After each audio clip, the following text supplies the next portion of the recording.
Ladies, thank you for coming on the podcast. Thank you for having us. We're excited. Well, perfect. That's the funniest thing that we do around here. It's like, it seems like we're always everyone's first podcast because we're from Riverside and no one's ever asked to be on podcast. So I'm usually like everyone's first podcast. So, which is good for you, right? Sometimes. Sometimes it goes not as great. Sometimes you got to like pull, you know what I mean? Yeah. So why don't you tell everyone who you guys are? Okay, so my name is Kiera Allen. I am the Associate Marriage and Family Therapist at the Riverside Area Rape Crisis Center, also known as RARCC. And my name's Anna. I am the social media specialist and outreach specialist. So I tackle everything that goes online, everything social media, organizing fun things like this, all of their digital marketing. And then I also do outreach. So I organize events for the community. I do like presentations, trainings with like law enforcement and in schools. Nice. So do you guys get confused with RCC, Riverside Community College? No, because people usually like, oh, you're ARC. I'm like, huh? RARC. I'm like, who? RARCC? They're like, yeah. I'm like, cool. Yeah. I haven't heard that one. I wish, see, the problem with our company was like, we try to get the abbreviation email because our email like company names is so long, but RRG is gone. Yeah. It was gone like a long time ago. So it's like, I can't figure out how to like make it shorter. Yeah. Oh, well, it doesn't matter. This show is sponsored by Resilient Real Estate Group, powered by EXP. So, you're thinking about buying and selling soon? Yes, we know you probably know a realtor, your mom's best friend's cousin's neighbor who puts her face on the local shopping cart. But you know what? Our friends at Resilient Real Estate Group have helped hundreds of thousands of people sell houses over the years, and they definitely know what they're doing based on their 5-star review on Google and Zillow. So it doesn't matter if you're looking to buy $1 million house or a fixer-upper, make sure the next time you're thinking about buying and selling real estate, you give our friends a call over at Resilient Real Estate Group. And now we're back to the show. So what made you guys get into this? Obviously, this is like a heavy thing. Yeah. You know, it's not like the go-to move that most people do. So like, what made you first kind of start going down this road to think like, hey, obviously you wanted to be a therapist. And then why did you feel like you wanted to be this kind of like help these kind of types of? Yeah, so for me, I've always wanted to give back to the community. I've always done work with at-risk youth and just impoverished families. So just coincidentally, I was next door doing a grant program. And I was like, you know what, I need an internship. Let me head on over. And the welcoming in that space, I was just kind of like, I need to intern here. Like, this is where I need to be. And so the population is definitely not difficult to work with, but it's just very heavy. And so it can take its toll, but that makes it so much more rewarding when we get to see their wins, see their triumphs, see their, healing. And so I think it's just a mixed bag of both needing to do self-care, but also being like, these are people who need it and who deserve to have their voices heard and help on their, healing journey. I think it's hard with mental health because it's such like a thing that I wish was an easier thing to get a hold of, but it's so difficult. Yeah. Like it is so hard. Like, I have Kaiser insurance, and like to get to a therapist, like you have to jump through so many hoops that you just give up. Yes. You know what I mean? It's like almost like the hardest thing to get, but it's something we deal with every single day. Yeah. But like if I want to go get a doctor to get some medicine or some pills, it's like the next day. But like to go see a therapist, like, oh, well, you got to call every Tuesday. And on Tuesday, if they have an opening then you can get in, and then you might be able to lock your spot in.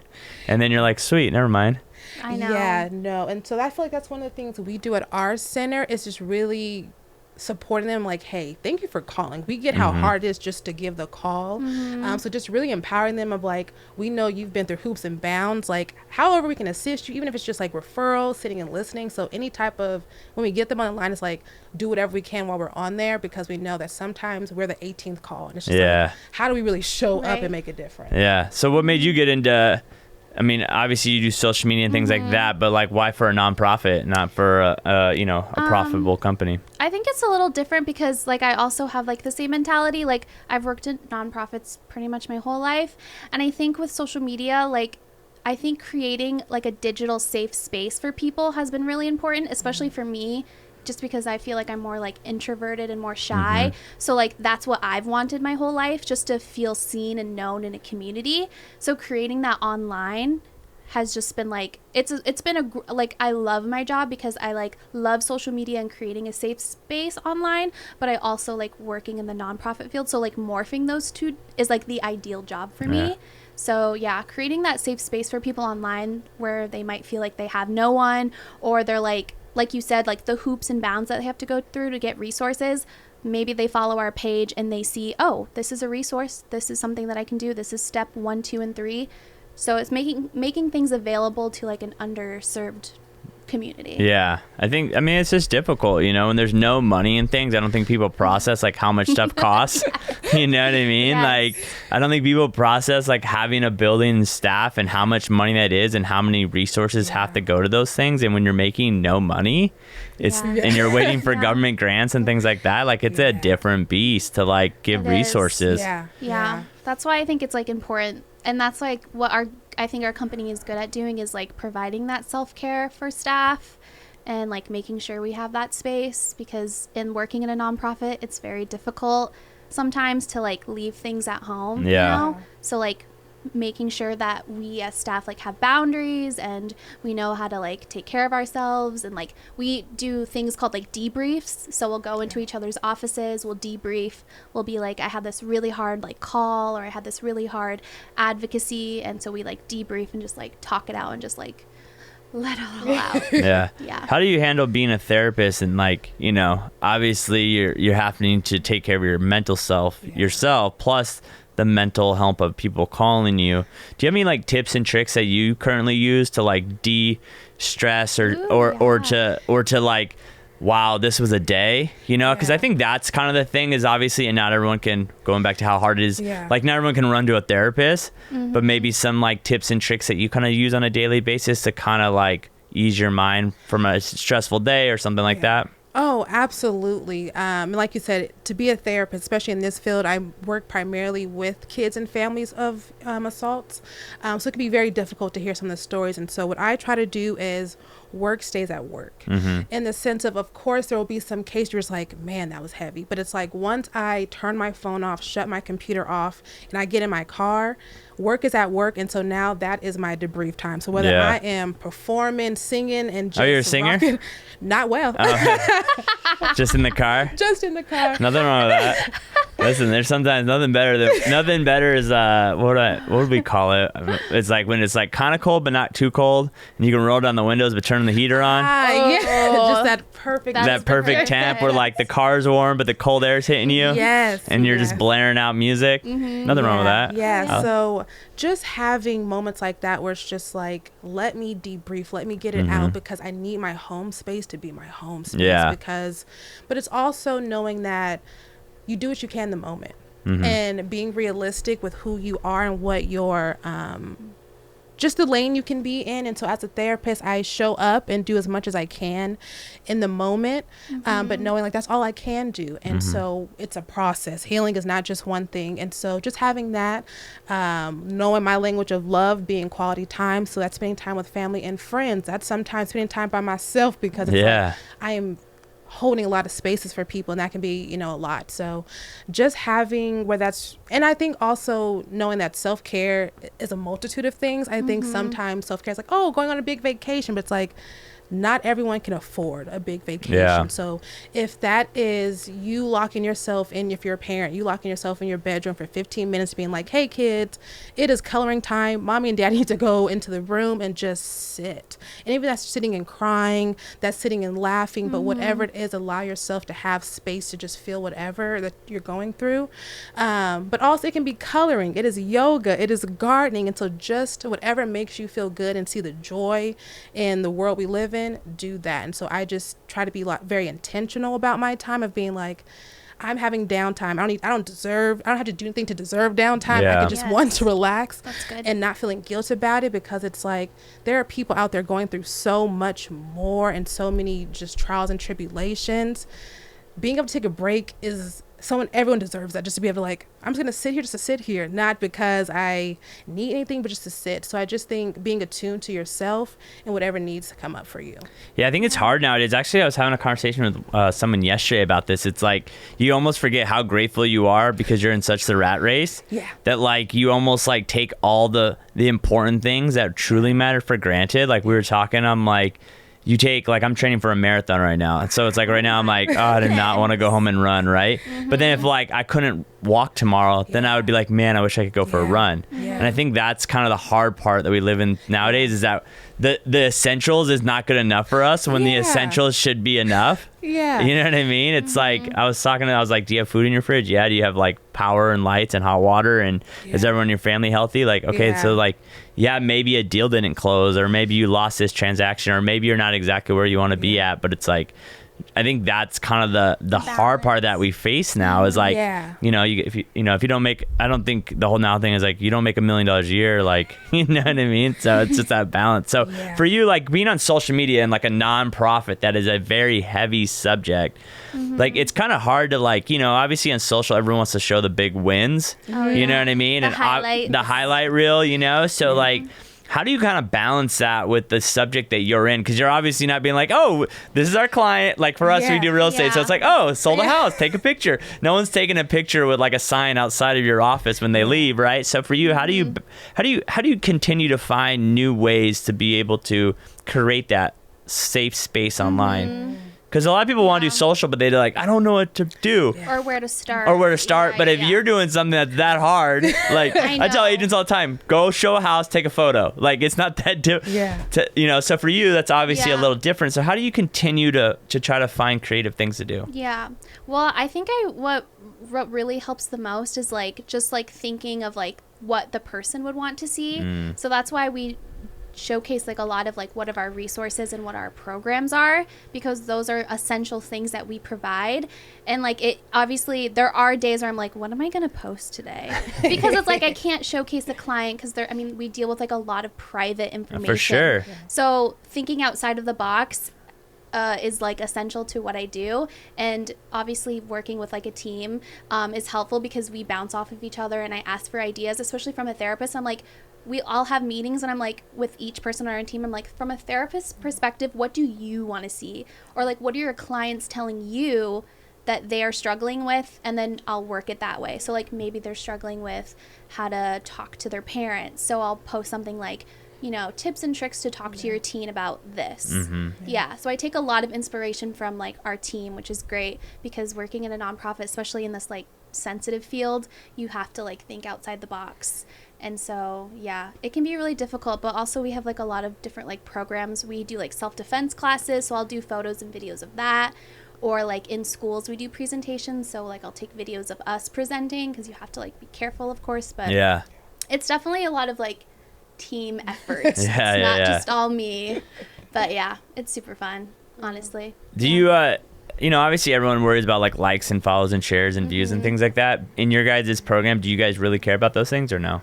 No. Okay. No. I feel like likes and follows are just kind of like vanity metrics. And so I feel like what matters the most is like our DMs, which people don't see, but we get so many DMs of people being like, I'm a survivor and this has helped, or like I'm a survivor and people don't think that this is going on. And so the DMs are like essential and crucial, and people don't see that, and I'm not going to showcase that. But to our team, like it's everything. Those are the wins. I know. I always tell people all the time, like you might have got a lot of likes and stuff, but like, did that really move the needle for you? Oh yeah. Just because you posted a picture of your face? You know what I mean? Like it really didn't do much, you know? No, that's good. Or like people sharing is always a big win. Or saving the post, because when people save a post, obviously I'm thinking, well, they're going to go back to that later. Go back and look at, they need it on a regular basis and things like that. That makes sense. So for you guys, like, you know, you said you have multiple programs. What do you think a program that you guys have that most people in that space don't know about that would need? You know, if someone's listening and someone's listening to this and they're like, I had X happen to me, but I'm embarrassed to call. Like, what program might lean someone over and be like, you know, I actually think I really do need that? Wow, that was an amazing question. Yeah, I would honestly think either probably support. You know what, Adrian, mark that. All right, you know, I'm getting decent at these great questions. I would honestly say support groups or counseling. Because people don't know that we do that.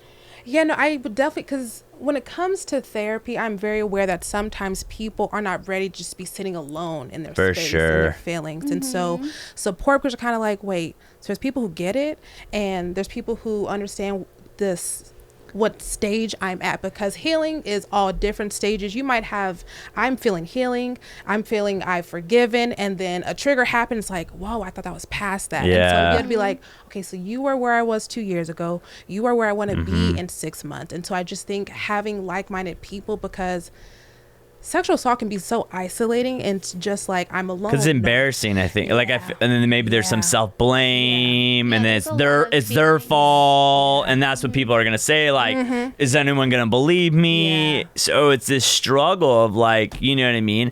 And I think like the hard part, especially being a man, like no one thinks anything happens to men. Yeah. When it's like that also happens to us. You know what I mean? Yeah, and I think that's another big thing. I don't think men.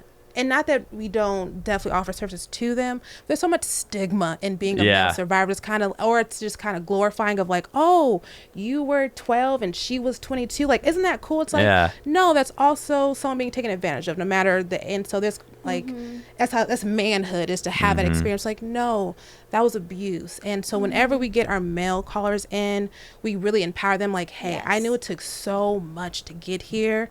Thank you for having the courage. So I think support groups are one of our big services. I think even self-defense, because it's something of like, I get to take back control of something. I get back control over my body. I know how to defend myself. Not saying that in those moments, your body does a lot of different things. And so even when you don't fight back, doesn't mean you want it to happen.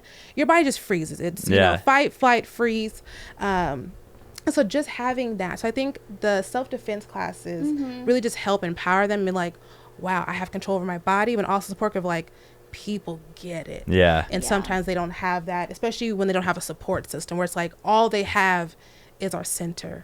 There is no family, because a family has either been like, oh, you did something, or oh, you're inappropriate. And so it's like, that's hard. And so for them to be like, hey, I'm going to come to this group, and at least once a week there's someone who gets it. And that helps me get through. I think, and that's so important, to be around people that like, oh, okay, like I'm not the only one. And there is a way out of this. You know, I think that's the crazy part, is that like a lot of people want to try to do everything on their own. And the more you realize it, like the people around you like will motivate you and to help you and guide you to get to the next level in all aspects of life, not just, you know what I mean? Like having an accountability buddy has been life-changing for me. So for you guys, like, obviously, you know, you guys are working with a team. Do you ever have to like pass a client over to another therapist? You're like, hey, listen, this is above my pay grade, or like, you know what I mean? Like, I don't have the experience or knowledge to handle this person, or I don't have this person's love language. So are you guys calculating like who would fit best with each person, or is it just who comes into the, you know, oh, okay, you're up next, you know? No. So it's a lot of checks and balances. So one, we are in their intake, we're assessing, and even before the intake, when they're just calling in, we're like, hey, what are your needs? What are your resources? Because sometimes it's like, yes, I'm a survivor, but also I am struggling for a place to live, a place to work. So sometimes it's like, we need to make sure that you have your basic needs met, because therapy is amazing, but if you're worried about a place to raise your head, it's not gonna So matter. do you guys handle that, or do you guys like slide off to another nonprofit like Path of Life or some? So it really just depends. We definitely will always give them referrals, but sometimes we have in-house services where we work with the Family Justice Center, and so we'll help try to get them some vouchers and things like that. And so it really just depends. But when it comes to the counseling piece, we really do some assessment to be one who has a full caseload, and so we couldn't add them on. Depending on what's happening, it might go to a therapist that's been there longer, so it might, come to me.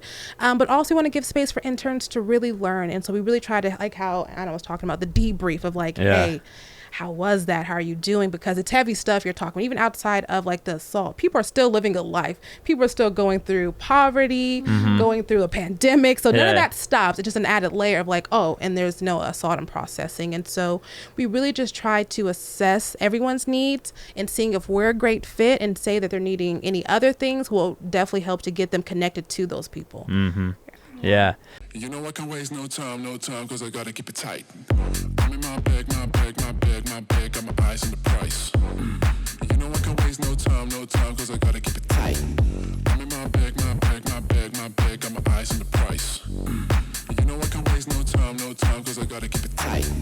Give me the bass, give me the beat. I'm in my bag, this round is on me. Give me the bass, give me the beat. I'm in my bag, this round is on me. Give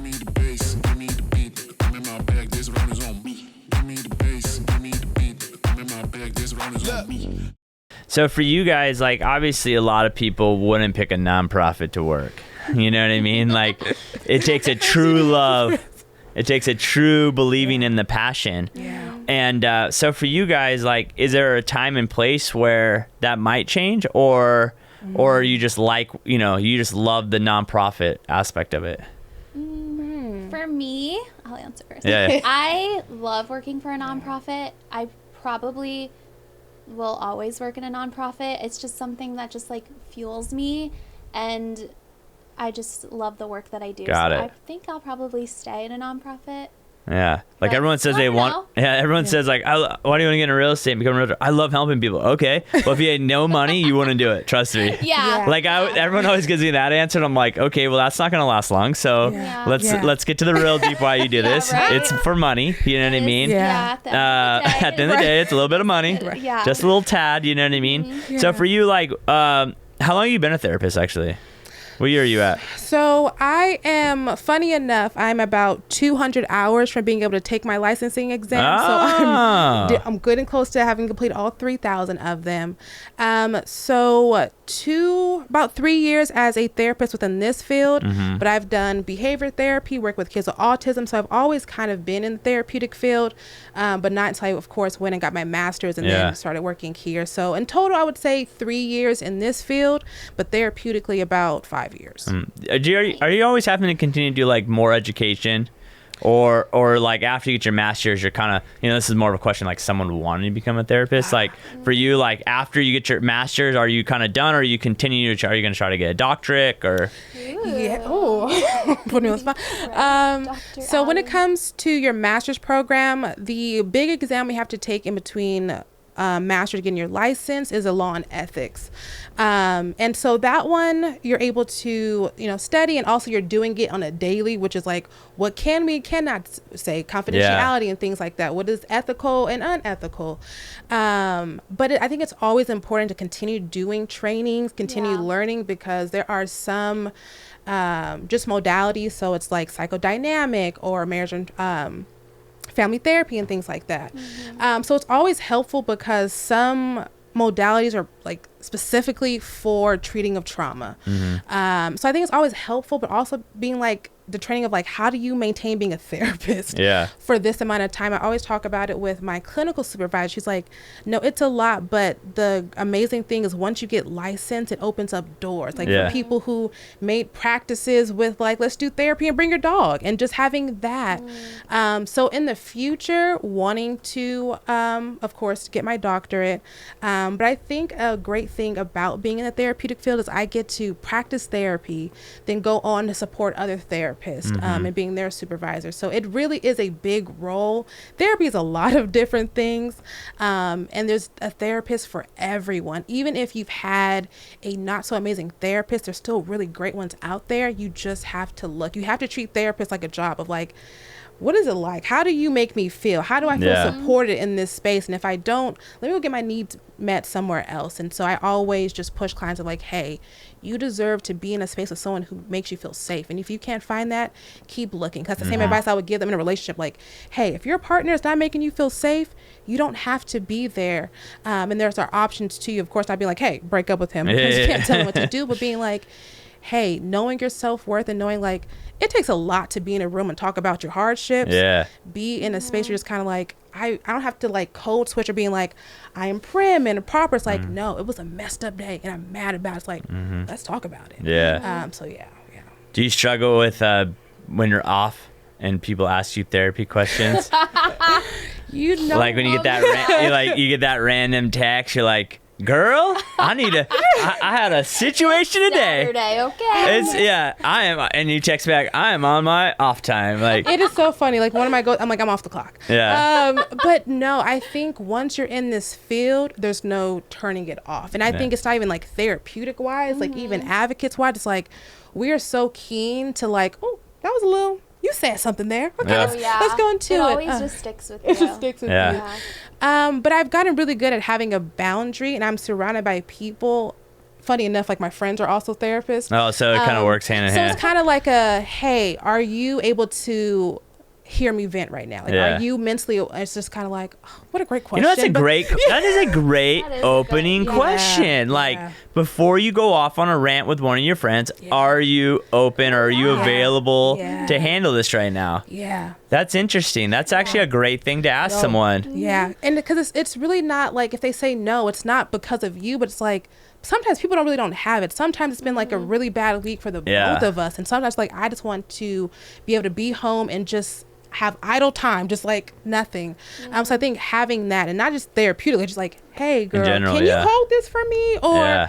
okay, it's a rough day. Okay, I'm gonna call and so having a backup of like, okay, if this friend doesn't answer, and not taking it personally, being like, that's a boundary, and they're setting one, and I need to be able to respect Their boundary. Yeah, Yes. yeah. I always hate that when people like, you know, we see it more like on the Yeah. like the successful side. Like you start building companies Yeah. and get busy, and then it's like, oh, you don't have time for us anymore. It's like, dude, I'm just trying to do this. It's nothing against you. Yeah. Don't take it. I'm not. It's not personal. It's not like I'm sitting in the house and not want to talk to you. It's like I just have this going on. Yeah. That was something we had to struggle. I had to struggle with when I got doing all this. It's like, listen, dude, like. I'll go to an event, like say I had to do an event today, and it's like, I just did 4 podcasts. Like, I really just don't want to be here, and I really don't want to talk to anyone because I'm tired. I've asked a million questions today, so if you feel like I'm not, like, my girlfriend is actually works here, and she's out front, so sometimes even I have to do, like, listen, I had, like, 5 podcasts. I had 3-4 deals go sideways. Like, I just need space to, like, chill. Like, I just want to, like, I'm just going to go in my office, just sit on the floor and play a phone on my, like, watch a YouTube video. Yeah. You know what I mean? Yeah. And like, nothing against you, but I just need to have a spot. Just You know what I need mean? to brief, just yeah. I think that's crazy thing is we're so weird to ask for that. You know what I mean? Yeah. Especially in relationships, you know, or like it's like, or like you don't have to be on top of each other so much. You know what I mean? Yes. You know? And I think that's a great point because it's like we need to be more focused on the response to the boundary and not the boundary itself. It's just like, people need some time to just breathe and exist and not like, I need to be doing this paperwork and filing this. I mean, sometimes I just want to sit here and not have nothing and just be sitting and staring at a blank space because like I've been overstimulated all day. That's why I worry about kids nowadays. We have she has 3 kids, so I say I have 3 stepkids, and they're 10, 12, and 14. It's like I don't know if they're gonna be able to handle all the stimulation. It's like literally it'll be like TikTok on the TV, switch in their hand, and an iPad FaceTiming their friend. Yes. And it's like the moment they die here, they're here, and then they're here, and then I'm like, dude, can you like? Yes. I don't think they know how to like sit in the car and just stare out the window. Myself, I'm that way. Yeah. Like I'll be watching TV and then I'll be like scrolling on TikTok. I'm like, what am I doing? Yeah.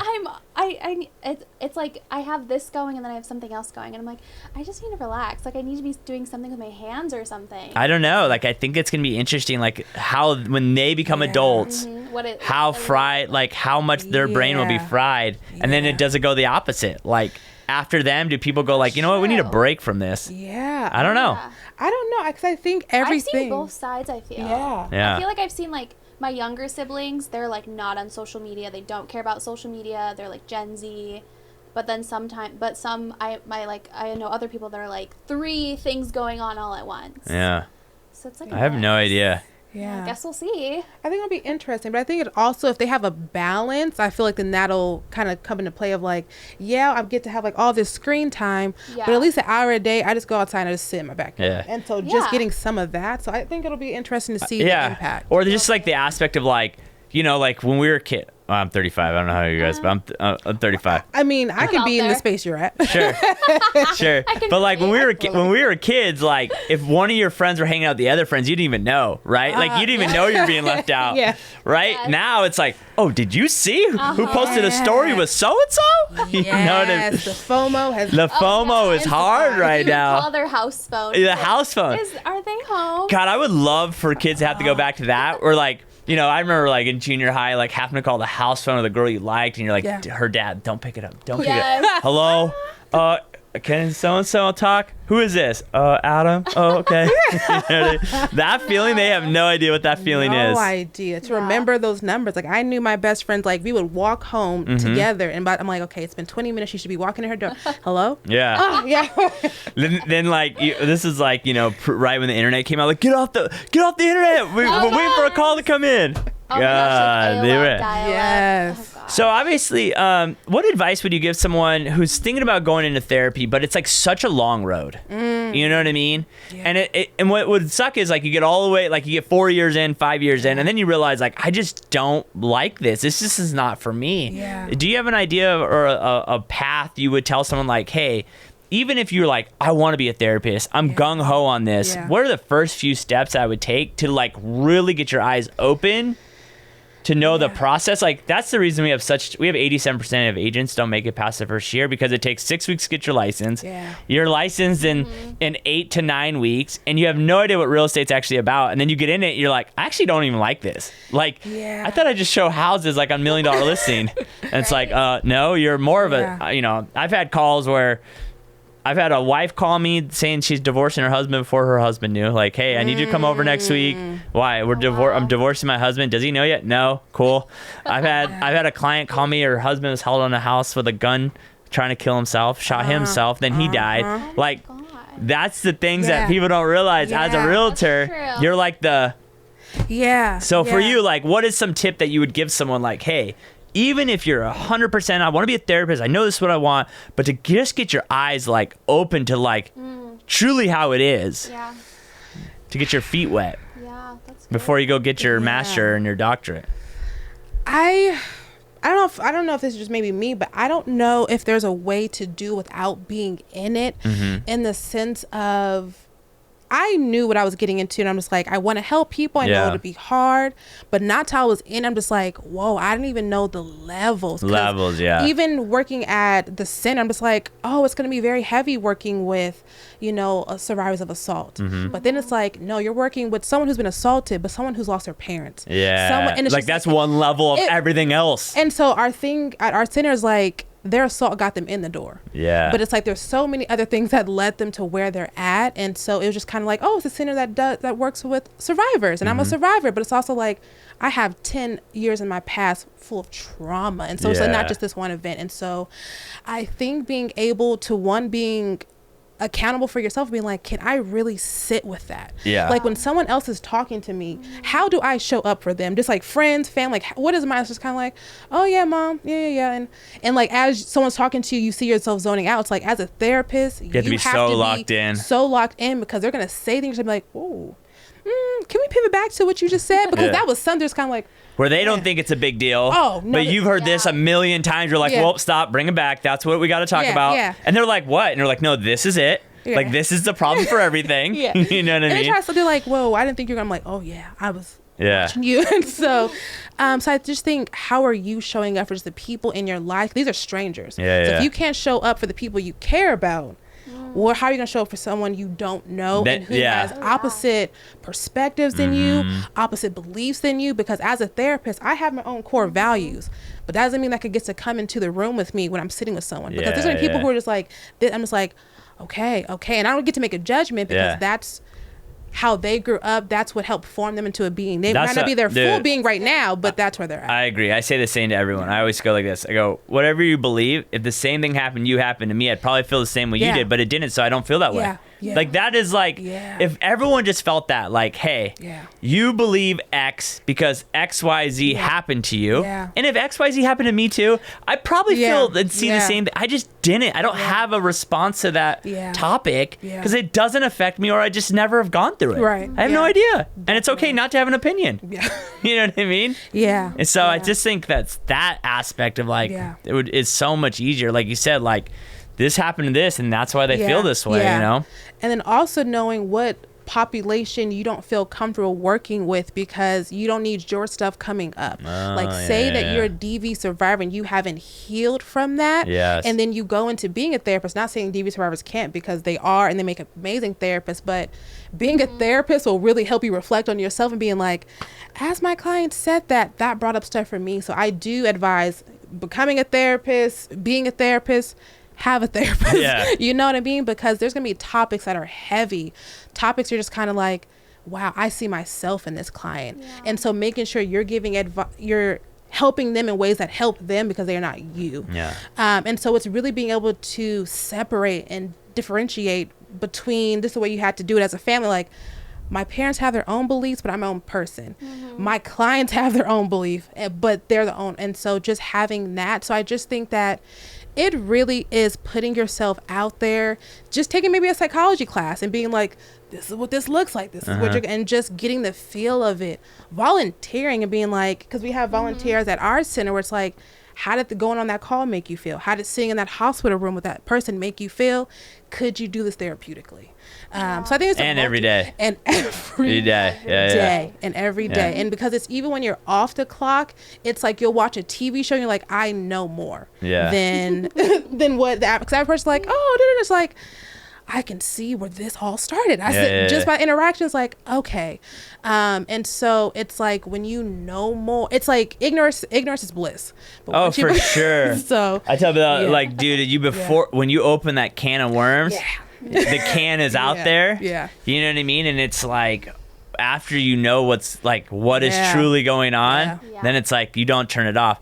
For you, like, do you think it matters, like, if I'm a man I should have a man, if I'm a man I should feel a woman, or just who should you feel most comfortable with? Or definitely who you feel most comfortable with. I get that for survivors sometimes it's too soon. For sure. But also it's like men and women will never not be in the world with you, and so it's like, how do I maintain and cope with them? And so I get that sometimes, just if you are a female survivor going to a male therapist, I can see it being off-putting, definitely, but it's like that might have been the therapist you needed and you didn't give it a chance. And so I'm all about just like, see it, feel it out, because there's sessions where it's like you get to build rapport and see how your personalities fit, but it's like, try it out. If it's too much, then that's something to process with your new therapist. But if it's just kind of like, man, I was uncomfortable because he's a guy, but I was really talking to him. So it's just one of those things. And so it's, again, being attuned to yourself and being like, can I do this? Can I be in this room? Can I process it? Because also it could be a woman and there's something about that therapist just kind of like, I can't be my full transparent self.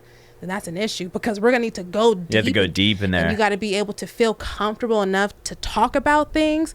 And if you're only giving your therapist some of the information, it's like, okay, I can only help support you as much as you know. I freaking hate when I know someone's lying to me. I'm like, just tell me the truth. Like, listen, if you're hiding money from your husband or wife, or you want to do this, or you got it, like, I can't legally I can't break the law, but there's things I can do that, like, if I don't know and now I'm guessing, and then it's there, like, you're like, come on, bro. Like, I know there's more to that. You got to open up a little bit more. You know what I mean? And it's also it interferes with your healing of having to be like, I'm only going to say this much, but there's a real issue that I want to bring up, but it's like, I don't feel safe, but it's like that unsafe issue you're not talking about is the main issue. Is the main one. And then until you break that down. And so just be able to be like, you know what, I'm going to feel it out. And there's websites that I think are amazing for clients to be able to go and read the bios of their therapist. Look at it. And so it's like, get a read for people. It's kind of like,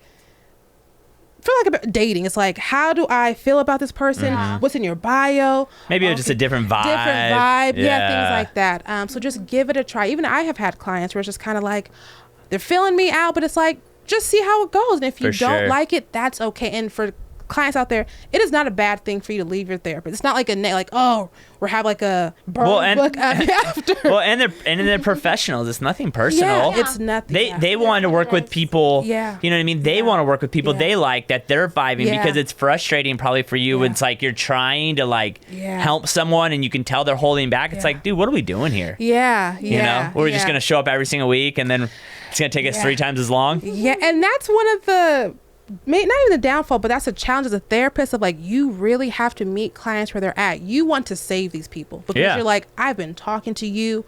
I know your worth. I see your worth. But it's like, until they know it, you can't force that on them. And so that's something we talk about all the time. Like, you can never motivate someone. Like, people will be like, oh, I'm like, listen, if they didn't do anything where they're at and they're not doing, like, there's nothing, doesn't matter. They can watch a million Tony Robbins videos and they're never going to be motivated. You know what I mean? It's just, it is what it is. So until someone truly wants to be helped, you know, it's really the first, they need to come to terms with it before they and you know, it is also the goals you have for them might not be their goals for themselves. It can be like, you're wanting to fix this big issue. It's like, hey, I'm here for these 3 things and that's what I need help with. It's like, okay. And for all I know, I could have said 2 things in session, and 10 years down the line, it clicked. Yeah. And so it's like, go in and do what you can as a therapist, but also take your ego out, because people got far enough without you. Mm-hmm. And so it's like, they'll get far when you're not there. And so trust that they have the abilities to save themselves. I think And we're a you're lot just- stronger. I think we're a lot stronger than we. Oh, absolutely. Human beings are very, Absolutely. very strong Yeah. and very resilient. Yeah. Trust Yeah. me. You know what I mean? Yeah. Like, and I think that sometimes we forget. Mm-hmm. Like, I try to remind. Like, I actually have a journal where I write all the bad times down. Yeah. And then when we got past it, so then it's Yes. like, okay, we got past that, Yeah. and we got past that. Yeah. So when a bad thing comes up, you're like, Yeah. oh, this is it. This is it. It's all going downhill. It's like, we got through it. Yeah. You know? Yeah. So if there's someone sitting on the fence right now, what would be the best way to reach out to you guys? Call. They can call our hotline. Call your hotline. Yeah, we Yeah. have a 24/7-hour hotline. If someone DMs you, do you forward that off to Yeah, the if staff, they- and then you guys give them a call, or? Yeah, if they DM, I tell them that they can call the hotline, and as soon as they call the hotline, Mm-hmm. we get them referrals. We have like a form, like a intake form that Yeah. we fill out, and we get all their information, and then we pass it on to whoever it needs to be. Yeah, so even the DMs, we even have our email. Our emails, But yeah. even if it is someone who wants to support someone else and being like, hey, I have someone who's going through Got it. It's because we also provide services to the significant others, and not just partners, but parents and siblings, because assaults are not just to the survivor. It's everyone. It affects everyone. Everyone. Yeah. So we've had parents like, hey, I have this situation. And sometimes they come in for therapy. Other times just psychoeducation, like, hey, this is rough. Yeah. Yeah. You also need to be doing some self-care, because that's a lot. Yeah. But also, here are some things you can say. Here are some resources that you can go to in the meantime. So even if you're not the survivor, if you are friend, family, in passing of someone, or you just want to know more, Yeah. call the hotline. Perfect. Yeah. Perfect. Well, ladies, it was a great time. I learned a lot. Having This is us. amazing. Thank you. I think hopefully I asked you some questions no one's ever asked you before. So. Oh yeah. It was good. It was Yeah. really amazing. Yeah. Awesome, guys. Well, make sure if go follow them on social media. They'll be tagged when we drop this. If you need anything, please, the sooner or later you get help, the better off your life will be. Yeah. And it's okay to ask for help. Yes. It is okay. We all do it. Yes. They just don't post it on TikTok or Instagram. So, you know what I mean? True. Trust me, there's a lot of people that have therapists that you'll never know about. Yes. So, thank you, ladies. I appreciate your time. Until next time, guys.